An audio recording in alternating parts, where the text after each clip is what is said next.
राणा साहब, एनआरओ की भीख ना मांगे, एनआरओ नहीं मिलेगा, हमने बाहर जाके पाँव नहीं दबाए, मेहनतें नहीं की, हमने यहाँ पे रह के अपने मुकदमात भुगते हैं, क्या कहेंगे एहसानिकपाल साहब की? बिस्मिल्लाहिर्रहमानिर्रहीम, अस्सलातु वस्सलामु अलैका या सय्यदी या रसूल अल्लाह, अस्सलातु वस्सलामु अलैका या सय्यदी या हबीब अल्लाह। ताजदार खत्वे नबूवत जिंदाबाद जिंदाबाद। मुझे एहसानिकपाल साहब की मैंने पहले भी तकरीर सुनी पार्लियामेंट में, जब उन्होंने जोश खताबत फरमाया अपना, और मैंने अब भी आपने वो तकरीर लगा दी। मुझे तो ये समझ नहीं आई कि आपने वो तकरीर सुनाई क्यों है। क्या आपको नहीं पता एनआरओ कौन लेके आया? क्या आपको नहीं पता पाँव किसने पकड़े हैं? क्या आपको नहीं पता सिंध हाउस के अंदर बंदे कौन किसके कहने पे रखता था? क्या आपको नहीं पता कि किस जगह पर क्या मुशावरत होती थी? क्या आपको नहीं पता? क्या इस कौम को नहीं पता?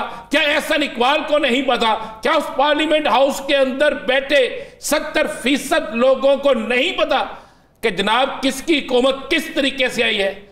तो फिर क्या ये ड्रामा, ये तकरीर तो इसी तरह है कि सामने एक शख्स आम बेच रहा हो और आवाज लगा रहा हो, जनाब अमरूद ले जाओ, अमरूद ले जाओ। कोई पूछे यार ये तो आम है, नहीं नहीं नहीं नहीं नहीं, ऐसे अमरूद ने, यानी झूठ बोलना है ना। मुझे बताएं क्या मैं गलत बात कर रहा हूं? एहसानिकपाल साहब को मैं चैलेंज करता हूं कि एहसानिकपाल साहब जेल के जिस हिस्से में रहते थे वो हिस्सा कौन सा था? मुझे पता है, मैं एक रिपोर्टर हूं, मैं रिपोर्टिंग करता था। कितनी मुलाकातें होती थी, जेल का रजिस्टर्ड, नैब का रजिस्टर्ड हर चीज का गवाह है। क्यों ऐसा करते हैं? क्यों ऐसे बोलते हैं? क्यों गलत बयानियां करते हैं? ऊपर आयत करीमा लिखी हुई है, वहां पे अल्लाह ताला के नाम लिखे हुए हैं, वहां पर मुकद्दस तरीन आयात लिखी हुई है, आयात होती ही मुकद्दस है, लेकिन उसके नीचे झूठ की बहतान होती है। इस तरह सियासतदान बोलते हैं, इस रवानी से सियासतदान बोलते हैं कि आप सोच नहीं सकते। और भाई पंजाब गवर्नमेंट किसकी है? आपकी है। निकाले इमरान खान को, अगर आपने उसे 5 स्टार होटल में रखा हुआ है तो उसे आप 1 स्टार होटल में रखे। किसने आपको मना किया है? हर रोज तो आप सिक्योरिटी चेंज करते हैं, हर रोज तो जेल का अमला तब्दील करते हैं। दुख आपको इस बात का है कि सवाती साहब जिस वक्त मिलने गए तो आपको इल्म क्यों नहीं हो सका? दुख आपको इस चीज का है कि जनाब उनके साथ ये सारा कुछ होने के बावजूद भी आज भी वो आपसे माफी नहीं मांग रहा, आपके साथ आप जो चाहते हैं वो नहीं कर रहा। ये दुख है। किसने किसके पांव पकड़े, कौन किसके पांव में गिरा, कौन किसकी गाड़ी में गया, किस पर आप ही के एक हाथी ने, इजाजुल हक ने, जो आज भी बैठे होंगे गालबन, उन्होंने कहा था डिग्गी में बैठ के को गया यासर साहब, याद है ना आपको? जी जी, अच्छा जी। उन्होंने आपको वोट दिया है, जरा उनसे पूछ लेते तो आपको पता चल जाता। आज तकरीर आप ये करते जनाब कि हमने इस कौम को किस मुश्किल हालात से निकालना है। आज तकरीर आप करते जनाब, आप तो वीएन के बादशाह हैं, आप तो 2045 तक की हुकूमत का पूरा चार्ट बना के लाए हैं। उतना चार्ट तो मैं समझता हूं सीआईए के पास नहीं होता, उतना तो अमेरिका की किसी और भी एजेंसी के पास नहीं होता जितना आपके पास है। तो आप वो अब बताते जनाब कि हमने इस कौम को बिजली के बिलों से निजात कब दिलानी है, महंगे बिलों से।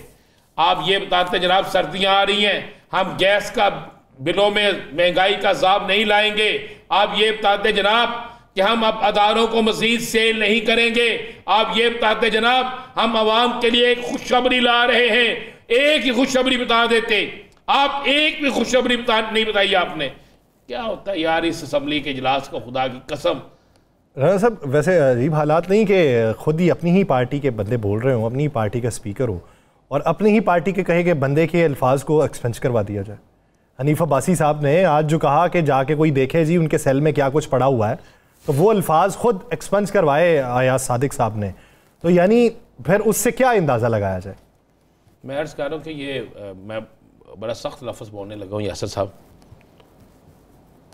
आपने कभी उन बाज़ारों में गए हैं जहाँ पे लोग जाना गवारा नहीं करते? तो वहाँ पे भी शायद ऐसी गुफ्तगू ना होती हो। पार्लियामेंट एक मुक़द्दस ईवान है, यहाँ पर बैठे लोग इंतहाई हमें अजीज़ हैं। वो फार्म 45 हो, 47 हो, 48 हो, 49 हो, मैं इसकी बात ही नहीं करता। लेकिन ये तो सोचें कि हमने बात क्या करनी है, हम आवाम को पैगाम क्या दे रहे हैं। तमाम टीवी चैनल वो दिखाते हैं, आपका सरकारी मीडिया वो दिखाता है, लेकिन हम पैगाम दे क्या रहे हैं, हम वहां पे बोल क्या रहे हैं, हम वहां पे कह क्या रहे हैं, ये किसी को नजर नहीं आता। मुझे बता देना आज की सारी मीटिंग इस पार्लियामेंट के इजलास में एक लफ्ज बता दे, एक लफ्ज यासर साहब, जिसमें आपने कहा कि जनाब चंद दिन बाद आवाम को खुशी ही खुशी मिलने वाली, बताए ना मुझे। ईद इंज नोट दे जो माइयां नहीं, मासियां नहीं होंगी, मासियां देखिए ना आपने, बुरी बुरी औरतें। नहीं सर, मेरा कोई इतना वास्ता नहीं रहा। नहीं तेरा तो किसी ने भी वास्ता नहीं लिया ना जनाब दा। औरतें होती हैं ना जो जिनका काम होता है गमी में भी लड़ाई करना, खुशी में भी लड़ाई करना, और जिसके घर मेहमान जाए ना शादी पे, तो सारे 5-7 लोग उसी में लग जाते हैं, या अल्लाह के दिन फटाना बाद में, और जाए तो इसी में लग जाते हैं, क्या है वे तो मरते गया, मरते मरते तो की कर गए हैं, वो इसी में लग जाते हैं। तो ये इसी तरह का मामला है यार सारा। आप हंसते हैं, मैं ठीक कह रहा हूं। इन सियासतदानों से बेहतर है खुदा की कसम उन लोगों को भेज दे जिनको पता है कि अवाम का दर्द क्या है। अवाम के दर्द का पता है उस होटल वाले को जिसके होटल से 5 रुपए की दाल या 5 रुपए की सब्जी लेने के लिए बच्चे तरसते हैं। उस परचून वाले को पता है कि किसके घर आधा किलो आटा जाता है। उस गोश्त वाले को पता है कि 1 माह बाद पाव गोश्त किसके घर जाता है। उस दूध वाले को पता है कि यहां से दूध जो है कितना किसके घर जाता है, कितनी देर बाद पैसे मिलते हैं। उस सब्जी वाले को पता है कि मेरी दुकान से सब्जी, गली हुई सब्जी खरीदने कौन आता है। उस आम फल वाले को पता है जिसे कह के जाते यार जब फल खराब हो जाए तो हमें इतनी कम से कम कीमत पे हमें दे देना।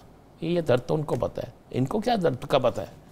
जिनके वहाँ पे चाय और खाने का रेट आपने मुझे बताया था तो मैं परेशान हो गया था। इनको क्या पता है, ये तो बड़ी गाड़ियों में, अच्छी 5 स्टार गाड़ियों में, 5 स्टार होटल्स में, 5 स्टार पार्लियामेंट हाउस में वहां पे रहते हैं। इन्हें क्या पता है आम आदमी का दर्द क्या होता है।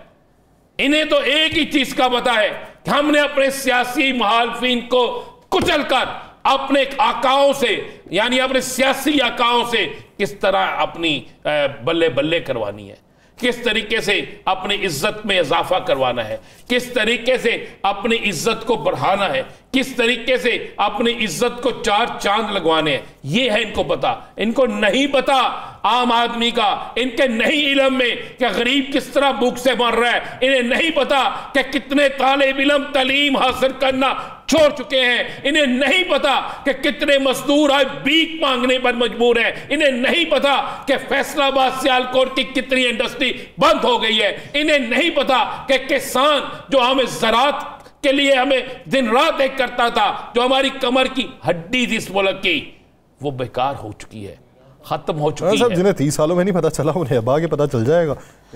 यार पता चले ना चले, हमें तो हुक्म, हमें तो पता लग गया, हमें तो पता लग गया ना, हमें पता गया, हमें ऐसा पता लग गया कि जैसे है नहीं, इनको नहीं लगा ना। क्यों हम तकरीरें सुनाते हैं इनकी। मैंने कहा पता नहीं आप क्या सुनाने लगे। मैं तो बड़ा खुश हुआ कि आप सुनाने लगे जनाब बिजली की कीमत 14 रुपए कम नहीं हुई, जनाब 114 रुपए कम करेंगे, जनाब गैस की कीमत अगले ये सर्दियों में नहीं बढ़ेगी, जनाब सब्जियां सस्ती होने लगी है, जनाब फलां चीज सस्ती होने लगी है, जनाब चिकन जो है वो सस्ता होने लगा है, जनाब मटन जो है वो सस्ता होने लगा। मैं कहा यार ऐसी तकरीर सुनाने लगा, और मुझे क्या पता था तुमने मुझे तकरीर वो सुनवा देनी है। तो मुझे क्या इस कौम को वो तकरीर सुनानी है जिस तकरीर पे सुबह से पूरी कौम जो है वो लय तय कर रही है, जिस तकरीर पे पूरी कौम सुबह से जो है इनको कह रही है कि झूठे, इनको कह रही है कि अवाम की बात करो।